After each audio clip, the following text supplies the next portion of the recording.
একটু লক্ষ্য করবেন কি পরিমাণ বৃষ্টি হয়েছে। প্রায় 5 ঘন্টা থেকে এই বৃষ্টিটি হচ্ছে। তবে এত বৃষ্টি হওয়ার পরও দেখবেন জিও ব্যাগে তেমন কোনো পানি নেই।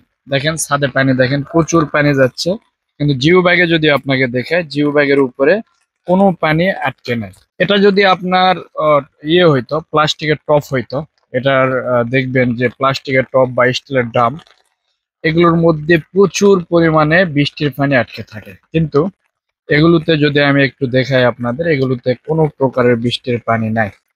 তো এই জন্যই আমরা বলে থাকি যে আপনার জিও গ্রো ব্যাগে যদি আপনারা গাছ লাগান, সেই ক্ষেত্রে পানিগুলো অটোমেটিক বাইর হয়ে যায়। এই পানিগুলো কিন্তু থাকে না, পানিটা অটোমেটিক বাইর হয়ে যায়। অনেকেই মনে করে যে আপনার জিও ব্যাগে ছিদ্র, অনেকেই অ্যাডভার্টাইজ করতেছে জিও ব্যাগে ছিদ্র দিয়ে রাখে। এরা কত বলদের বলদ, মিডিলে একটা আইলেট দিচ্ছে, যে ছিদ্র দিচ্ছে, এরপরে তার উপরে দিচ্ছে হচ্ছে একটা পলিথিন, সেটা সেখানেও ছিদ্র থাকে, আর নিচের পাড়ে থাকে হচ্ছে জিও কাপড়। এখন এটা দিয়ে তারা দাবি করে যে পানিটা ভালো মতো নিষ্কাশন হবে এবং আপনার ছাদ ড্যাম হবে না। দেখেন কত বড় বলদ। তো একটু লক্ষ্য করেন যে আপনি একটু যদি বিবেক থাকে আপনার, নর্মালি ছোটখাটো বিবেক থাকে, লক্ষ্য করবেন মিডিলে যে আইলেটটা দিয়েছে, আইলেটের মিডিল দিয়ে তো পানি যাবে, অবশ্যই যাবে, ওরা এই জন্যই দিয়েছে। তো মিডিলে আইলেট দিয়ে পানি যাওয়ার পরে এটা মিডিল পয়েন্টে ছাদের নিচেই যাচ্ছে, বা জিও ব্যাগে ওই ছাদের নিচে যেটা যাচ্ছে পানিটা যাওয়ার পরে তলার যে মিডিল পয়েন্ট, আমি যদি একটু আপনাদের দেখাই একটু, মনে করেন এই একটা ব্যাগ, এর মিডিল পয়েন্টে ছিদ্রটা রয়েছে। এখন ছিদ্র দিয়ে পানি যাওয়ার পরে পানিটা তো বাইর হয়ে নিচ দিয়ে আসতে হবে, যখন আসতেছে তখন কি ছাদ ভিজতেছে না? বা নিচের যে জিও শিট, সেটা কি টোটালি ভিজে যাচ্ছে না? জিও শিট এমন এক জায়গায় পানি দিবেন, এ চুষে না আর এদিক চলে আসবে পানিটা। তো তাহলে মিডিল পয়েন্টে পানি যাচ্ছে এবং তল দিয়ে পানিটা বাইরে হয়ে চলে আসতেছে। তারপরও তারা বলতেছে এটা নাকি আপনার ছাদ কি ড্যাম হয়ে যাচ্ছে সাধারণ জিও ব্যাগ ব্যবহার করে। অ্যাডভার্টাইজ দেখেন, আপনার ছাদ কি ড্যাম হয়ে যাচ্ছে সাধারণ জিও ব্যাগ ব্যবহার করে। আমাদের জিও ব্যাগ ব্যবহার করুন, মাঝখানে রয়েছে ছিদ্র আইলেট দ্বারা, শক্ত মজবুত আইলেট, ছাদ ড্যাম হবে না। বাহ, কত সুন্দর যুক্তি। তো যাই হোক, এসব না বলি আমি।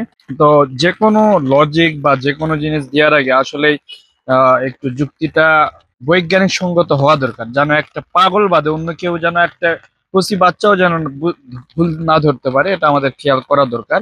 এইভাবে মাঝখানে একটা আইলেট দিয়ে, ধরেন এখানে এটাই আমি দেখাই, এটার মিডিলে তার আইলেট দিয়ে দিয়েছে, এই যে এটার মিডিলে ধরেন আইলেট দিয়ে একটা কাপড় দিয়েছে চতুর্দিকে। এখন তাদের দাবি চতুর্দিক দিয়ে পানিটা পড়বে না নিচে, শুধু ওই আইলেট দিয়ে মাঝখানেই পানিটা পড়তেছে। এখন মাঝখানে পানি পড়ে ওটা যে চতুর্দিক দিয়ে আবার বাইরে হয়ে চলে আসছে, তখন চতুর্দিকে ভিজে যাচ্ছে, এটা তাদের আর কোনো খোঁজ থাকে না।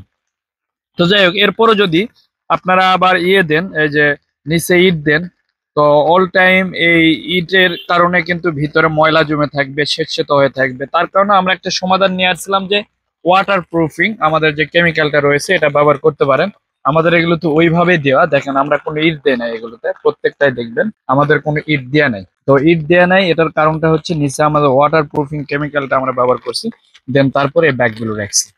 এতে করে আপনার ছাদ ড্যাম হবে না। আর আপনাদের ছাদে যদি হচ্ছে ওয়াটার প্রুফিং আগে থেকে করা থাকে, বা আপনার টাইলস করা থাকে, অথবা জলছাদ করা থাকে, তাহলে এগুলোর কোনো কিছুই দিতে হবে না।